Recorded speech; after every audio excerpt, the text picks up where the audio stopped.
ជីវិតនិស្សិតឆ្នាំទី1ពេលព្រឹកឡើងទៅរៀនថ្ងៃឡើងពេលចេញពីរៀនមកឆ្លៀតចូលផ្សារទិញបន្លែទិញសាច់យកមកធ្វើម្ហូបថតវីដេអូដល់ពេលយប់ឡើងឆ្លៀតស្រាវជ្រាវមេរៀនឆ្លៀតធ្វើកិច្ចការដែលលោកគ្រូដាក់ឲ្យហើយការធ្វើវីដេអូវិញគឺត្រូវតែធ្វើរាល់ថ្ងៃតែម្ដងពុកម៉ែបងប្អូនការងារមានថ្ងៃសៅរ៍ថ្ងៃអាទិត្យទេសូម្បីតែខែបុណ្យខែទៀនក៏ត្រូវធ្វើវីដេអូដែរហើយតាក់ទងជាមួយនឹងការធ្វើវីដេអូវិញគឺចំណាយពេលច្រើនខ្លាំងមែនតើពុកម៉ែបងប្អូនណាមួយដោយសារតែពេលព្រឹកខ្ញុំត្រូវរៀនដល់ពេលថ្ងៃឡើងចេញពីរៀនមកត្រូវឆ្លៀតមកធ្វើម្ហូបហើយត្រូវថតត្រូវកាត់វីដេអូត្រូវបញ្ចូលសំឡេងទៀតនិយាយរួមទៅគឺប្រើពេលវេលាច្រើនខ្លាំងមែនតើហើយពេលព្រឹកហ្នឹងតែម៉ោង5អីហ្នឹងគឺខ្ញុំចាប់ផ្ដើមក្រោករៀបចំដាក់ដាំបាយរៀបចំខ្លួនទៅរៀនណាមួយដោយសារតែសាលានៅឆ្ងាយផងពុកម៉ែបងប្អូនជិះឡើងកន្លះម៉ោងទៅរំតែស្ទះផ្លូវស្ទះអីទៀតចឹងទៅចំណាយពេលរៀនច្រើនដែរហើយដល់ពេលចេញពីរៀនមកគឺម៉ោង10ម៉ោង10តម្រង់តែមកដល់កន្លែងផ្សារកន្លែងអីទៀតគឺចូលផ្សារទិញបន្លែទិញសាច់មកដល់បន្ទប់គឺម៉ោង10កន្លះពុកម៉ែបងប្អូនហើយជួនកាលរៀនពីមុខវិជ្ជាដូចថ្ងៃសុក្រចឹងទៅគឺចេញដល់ម៉ោង11ចឹងទៅតម្រាំបានមកដល់បន្ទប់គឺម៉ោង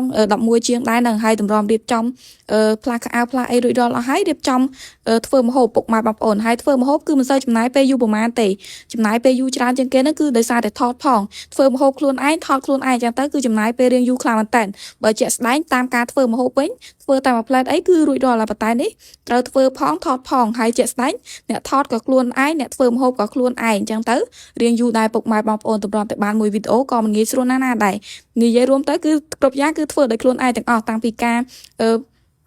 ធ្វើម្ហូបការថតការបញ្ចូលសំឡេងការកាត់វីដេអូហើយនៅក្រៅកាមេរ៉ាអីហ្នឹងគឺត្រូវធ្វើដោយខ្លួនឯងទៀតពុកម៉ែបងប្អូនដាំបាយធ្វើម្ហូបបកកៅអីការងារផ្ទះអីហ្នឹងគឺត្រូវធ្វើដោយខ្លួនឯងហើយចឹងទៅគឺពេលទៅរៀនអីក៏ត្រូវធ្វើដោយខ្លួនឯងតែនិយាយរួមទៅគឺម្នាក់ឯងសុទ្ធសាធហើយពេលធ្វើវីដេអូហ្នឹងគឺយូរជាងគេហ្នឹងតែពេលកាត់វីដេអូហើយនៅបញ្ចូលសំឡេងនឹងឯងពុកម៉ែបងប្អូនដោយសារតែពេលបញ្ចូលសំឡេងគឺទាមទារការបញ្ចូលសំឡេងតតែផ្ដោតអារម្មណ៍តិចដោយសារតែនៅទីក្រុងគឺពុកម៉ែបងប្អូនដឹងស្រាប់ហើយសំឡេងគឺមានសំឡេងអ៊ូអរខ្លាំងអត់ដូចនៅស្រុកស្រែមានសំឡេងស្ងប់ស្ងាត់ចឹងទៅរៀងពិបាកបញ្ចូលសំឡេងដែរពុកម៉ែបងប្អូនហើយយូរជាងគេហ្នឹងគឺបញ្ចូលសំឡេងហ្នឹងតែម្ដងជួនកាលបញ្ចូលសំឡេង2-3ម៉ោងអីអត់ទាន់ហើយផងដោយសារតែបញ្ចូលសំឡេងគឺខុសរហូតហើយមួយទៀតហ្នឹងគឺសំឡេងអ៊ូអរខ្លាំងពេកចឹងទៅពិបាកក្នុងការផ្ដោតអារម្មណ៍ខ្លាំងមែនតើអត់ដូចនៅស្រុកស្រែទេពុកម៉ែបងប្អូនហើយតាក់ទងជាមួយនឹងការធ្វើវីដេអូវិញពុកម៉ែបងប្អូនឃើញខ្ញុំថតធ្វើម្ហូបរហូតពេលខ្លះគឺមិនមែនមានន័យថាខ្ញុំហូបម្ហូបបែបហ្នឹងរហូតទេពុកម៉ែបងប្អូនជួនកាលដាច់ថវិកាដែរហូបបាយជាមួយនឹងពងទាជាមួយប្រហុកផ្អកក៏មានដែរពេលខ្លះសល់ថវិកា1000រៀលក្នុងខ្លួនក៏មានដែរ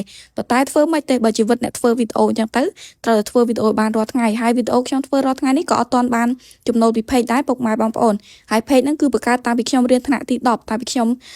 ឆ្នាំ2023នឹងឯងពុកម៉ែបងប្អូនប៉ុន្តែគ្រាន់ថាពេលថ្នាក់ទី10ហ្នឹងគឺខ្ញុំអត់សូវមានពេលធ្វើវីដេអូទេណាមួយដោយសារទើបតែរៀនថ្នាក់ទី10ផងហើយចាប់ផ្ដើមដំបូងឡើយហ្នឹងគឺទូរស័ព្ទ iPhone 6 Plus ទេហើយmemory គឺទាបខ្លាំងមែនតើអញ្ចឹងទៅពេលថតវីដេអូអីគឺពិបាកហើយកម្មវិធីកាត់តក៏ពិបាកដែរពុកម៉ែបងប្អូន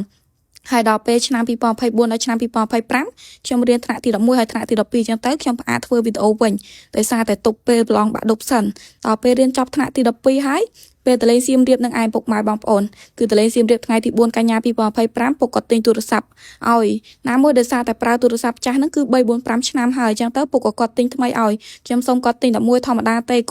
តែគាត់ទិញ11 Pro Max ឲ្យគឺអរគុណទឹកចិត្តគាត់ខ្លាំងមែនតើណាមួយគឺនៅស្រុកគឺធ្វើការដែរពុកម៉ែបងប្អូនការងារគឺធ្វើតាំងពីថ្នាក់ទី6រហូតដល់ថ្នាក់ទី12គឺតើលើករោងការរោងបុណ្យនឹងឯងរាប់ចានឆ្នាំតាមរោងការរោងបុណ្យអញ្ចឹងទៅបោកកណាត់រោងបោកអីដែរការងារហ្នឹងគឺពួកខ្ញុំគាត់តែប្រកបមុខរបរបែបហ្នឹងអញ្ចឹងទៅគឺខ្ញុំដើរលើករោងដើរលើរោងបុណ្យរោងការតាមផ្ទះតាមភូមិនឹងឯងពុកម៉ែបងប្អូនទៅជាមួយពុកអញ្ចឹងទៅការងារហ្នឹងគឺខ្ញុំធ្វើតាំងពីថ្នាក់ទី6រហូតដល់ថ្នាក់ទី12អញ្ចឹងទៅពុកក៏គាត់ទិញទូរស័ព្ទឲ្យប្រើទៅហើយបើ page ខ្ញុំវិញគឺអត់ទាន់រកបានចំណូលទេប៉ុន្តែខ្ញុំចេះតែធ្វើវីដេអូរាល់ថ្ងៃនឹងឯង